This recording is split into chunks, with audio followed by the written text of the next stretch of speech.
Well, thank you for joining me for our small group study in the book of Proverbs this week. We're going to be in Proverbs chapter 3.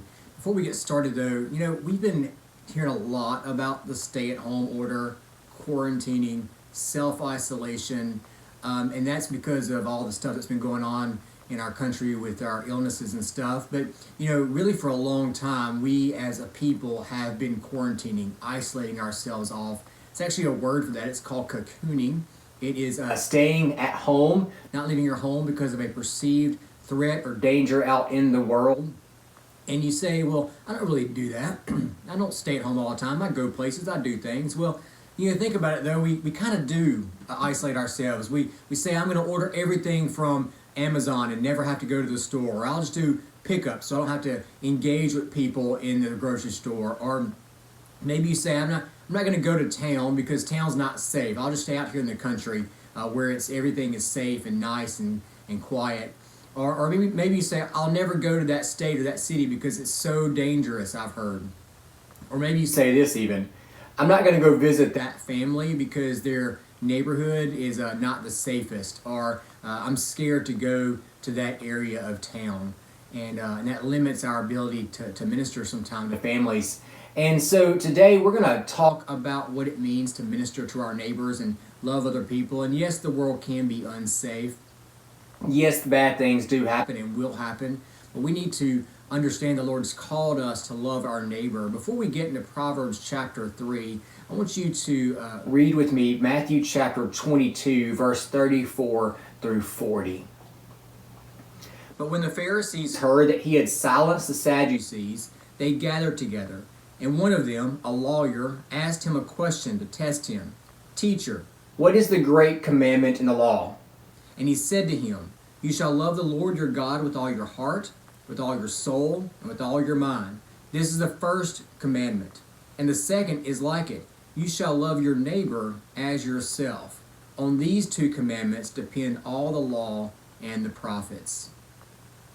I want to take a second before we get started and have you discuss or think about why is it so difficult for us to love those who are different than us or those who we disagree with. Just take a second to discuss that difficulty for a moment.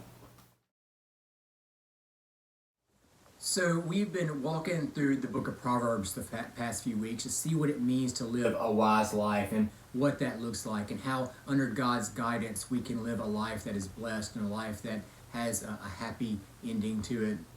So today we're going to be in Proverbs chapter 3, beginning in verse 21. And as I read 21 through 26, I want you to listen for the results of a life that's lived wisely. My son, do not lose sight of these. Keep sound wisdom and discretion, and they will be life for your soul and adornment for your neck. Then you will walk on your way securely, and your foot will not stumble. If you lie down, you will not be afraid. When you lie down, your sleep will be sweet. Do not be afraid of sudden terror or of the ruin of the wicked when it comes, for the Lord will be your confidence and will keep your foot from being caught. Many of us suffer from a low-grade anxiety. We fret and we worry about things that we can't do anything about. I think social media and even the media itself sometimes cause that or help exacerbate that to an extent. And Solomon is saying, don't forget the wise things you've learned. He knows we're quick to forget things. He says, don't forget the wise things you've learned because they'll help with that anxiety. You see, he says that if we follow the Lord's wisdom, it'll help us in three ways. First, it says it'll help you in your daily life. As you walk about, as you go, you won't have to worry about everything. You can just trust the Lord and depend on Him. It says it'll help you at night when you sleep. It says you can go to sleep peacefully and sleep sweetly. We won't have to worry about all the anxiety and the anxious thoughts going through our minds every day. Did I do this right? Did I say the right thing there? Did I treat that person the right way? If we live wisely, we won't have to fret over that while we sleep. These is also, it's going to keep you from worrying about catastrophe. There are just things we can't worry about. We don't know when the next pandemic's going to hit. We don't know when the earthquake's going to come. We don't know all these things that we can't think about. So Solomon says, don't worry about them. Let the Lord take care of them. And He will. He'll keep you from stumbling So will bad things happen? Yes, bad things will happen. But we can know that if we're living wisely in the Lord, that we don't have to worry and fret over them. I want you to take a moment and discuss this question. What is a blessing that you've recently had because of living wisely? Then I want you to take a moment and thank the Lord for those blessings. What is a blessing you've had recently because you lived wisely?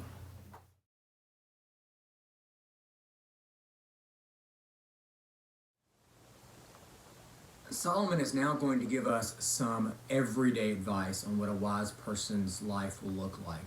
And he's going to narrow the focus in real tight. He's going to talk about us and our neighbors. So look at me at Proverbs chapter 3, verse 27. Do not withhold good from those to whom it is due, when it is in your power to do it. Do not say to your neighbor, come. Do not say to your neighbor, go and come again tomorrow, and I will give it when you have it with you. Do not plan evil against your neighbor who dwells trustingly beside you. Do not contend with a man for no reason when he has done you no harm. Solomon's going to give us 4 scenarios here. He's going to give us 2 sins of omission and 2 sins of commission. Omission meaning it's something that we don't do that we should, and commission is something that we do that we shouldn't do. So first off, he says, when someone is due something, give it to them. This is a fair wage. If you have someone come work at your house or someone come mow your yard, pay them. Pay what they're due. But also, it can be other things. It could be the neighbor who needs to borrow that tool that you can afford and he can't.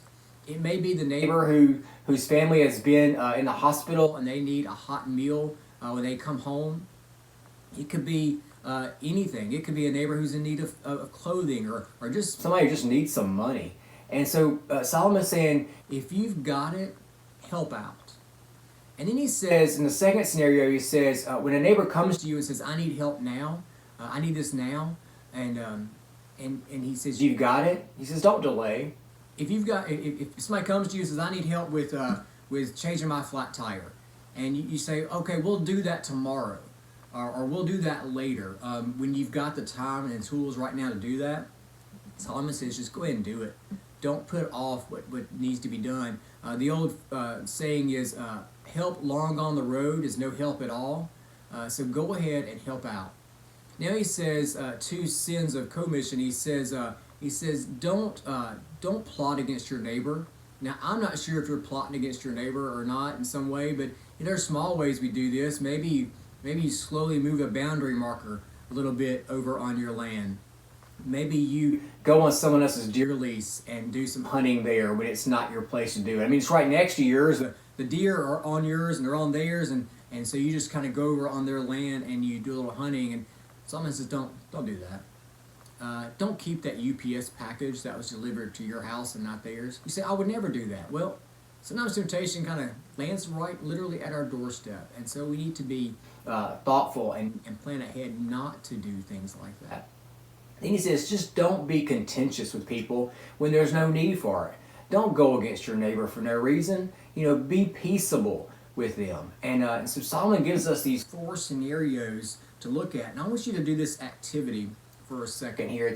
Actually, I really want you to do it. This is a big part of the lesson today. So take time to do this. Look at these verses I'm going to lay out and go look and see in the book of Proverbs what a bad neighbor is. And then I want you then to take those examples after you've written them down, and I'll give you the answers if you maybe need some help with some. And then I want you to take it and flip those around and decide what a good neighbor is. And these are really practical things. I really think you should do this activity and learn what it means to be a good neighbor.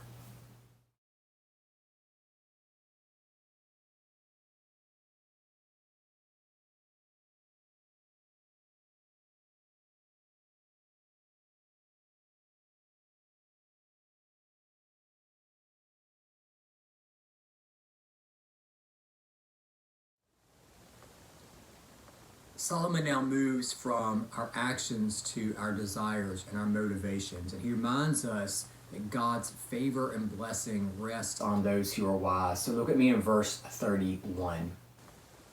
Do not envy a man of violence, and do not choose any of his ways. For the devious person is an abomination to the Lord, but the upright are in his confidence. The Lord's curse is on the house of the wicked, but he blesses the dwelling of the righteous. Toward the scorners he is scornful, but to the humble he gives favor. The wise will inherit honor, but fools get disgrace.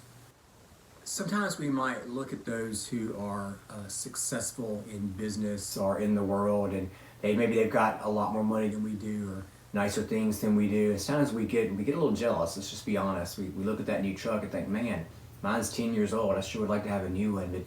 But Solomon says, be very careful about how you do that, how you look at those things, and look and see how those people got those things. If they have been dishonest or violent even in the way they got their wealth, Solomon says, don't be envious of that. That's not the way to walk. That's not the way to do business. And he says that's an abomination to the Lord. The Lord will bless those who live honorably and do work honorably. He says you will be in God's confidence. That's an interesting word, to be in someone's confidence, to trust them and have them trust you.